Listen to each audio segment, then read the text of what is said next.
Assalamualaikum warahmatullahi wabarakatuh. Teman-teman semuanya, kita kembali lagi di tema 8 Praja Muda Karana di subtema 2 Aku Anak Mandiri. Nah, sekarang kita sudah belajar di pembelajaran kelima. Sudah siap untuk belajar? Yuk kita belajar. Nah, seorang anggota pramuka itu harus mandiri ya. Kemarin kita sudah belajar di mana kita harus belajar mandiri tanpa membutuhkan orang lain. Nah, di sini Siti berlatih agar dapat menjahit dengan mandiri. Siti rajin berlatih menjahit tanda pengenal pramuka. Nah, di sini Ibu Siti membimbing Siti menjahit. Edo berlatih agar dapat membersihkan rumah dengan mandiri. Edo sedang membersihkan rumah bersama ayah. Edo memperhatikan cara ayah membersihkan kaca meja. Lani berlatih agar dapat memasak secara mandiri. Lani sedang membantu ibu memasak. Lani memperhatikan cara ibu memasak. Udin berlatih agar dapat menabung di bank secara mandiri. Udin pergi ke bank bersama ayah. Udin memperhatikan cara ayah menabung di bank. Semua anak berlatih mandiri. Semua anak berlatih mengerjakan segala sesuatu sendiri. Semua anak menjadi orang yang mandiri. Siti dan Lani rajin berlatih. Siti dan Lani harus berlatih untuk mendapatkan tanda kecakapan khusus. Tanda kecakapan khusus dapat dilihat pada pakaian pramuka Siti dan Lani. Siti dan Lani juga memiliki banyak tanda kecakapan khusus. Siti dan Lani anggota pramuka yang mandiri. Apa aja tanda pengenal yang dimiliki oleh Siti dan Lani?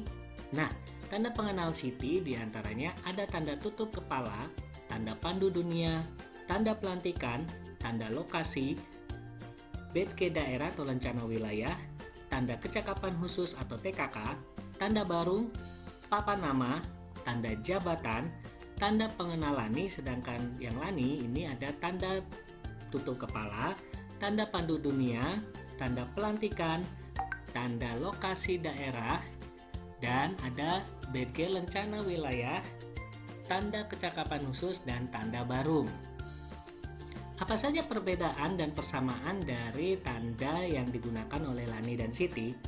Persamaannya yaitu yang pertama tanda tutup kepala, yang kedua tanda pandu dunia, yang ketiga tanda pelantikan, yang keempat tanda lokasi atau pita daerah, yang kelima adalah rencana wilayah atau BG daerah, dan yang terakhir yaitu tanda barung. Sedangkan perbedaannya di mana Lani tidak mempunyai papan nama dan tanda jabatan, dan tanda lokasi dan rencana wilayah yang berbeda.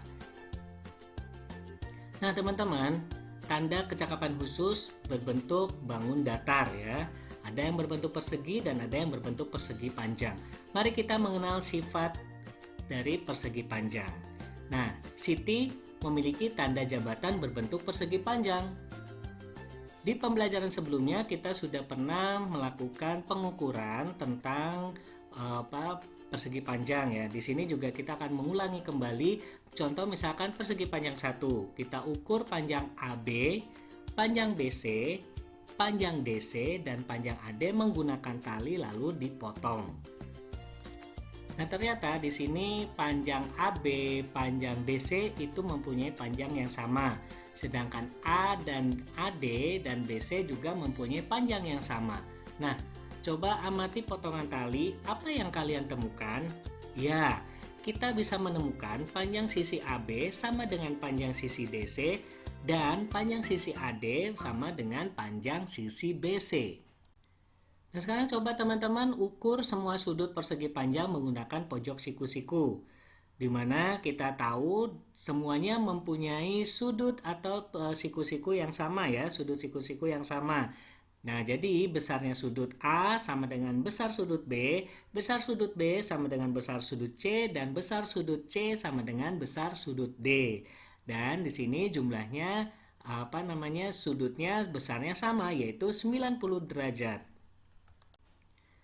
Di persegi panjang yang kedua caranya sama. Teman-teman ukur panjang AB, panjang BC, panjang DC, dan panjang AD menggunakan tali lalu dipotong.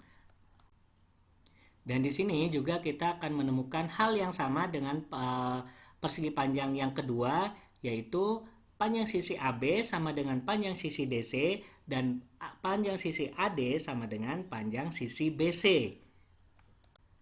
Setelah itu kita lakukan hal yang sama dengan persegi panjang kedua, yaitu kita ukur sudutnya menggunakan pojok siku-siku. Ternyata sama ya teman-teman ya, antara persegi panjang satu dengan persegi panjang kedua, yaitu besar sudutnya A sama dengan B sama dengan C, dan C sama dengan D. Nah, karena tadi kita menggunakan 3 persegi panjang dengan ukuran yang berbeda, ada yang kecil, sedang, dan besar, kita juga akan melakukan hal yang sama pada persegi panjang yang ketiga. Caranya sama dengan persegi panjang satu dan kedua, yaitu ukur panjang AB, panjang BC, panjang DC, dan panjang ED menggunakan tali lalu dipotong. Hasilnya sama dengan panjang persegi persegi panjang yang pertama dan yang kedua. Di persegi panjang yang ketiga juga mempunyai hasil yang sama, di mana panjang sisi AB sama dengan panjang sisi DC dan panjang sisi AD sama dengan panjang sisi BC.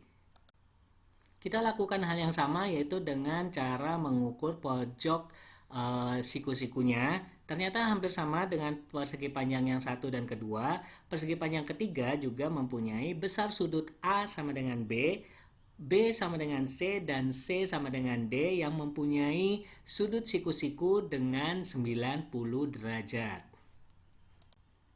Apakah persegi panjang merupakan bangun segi empat?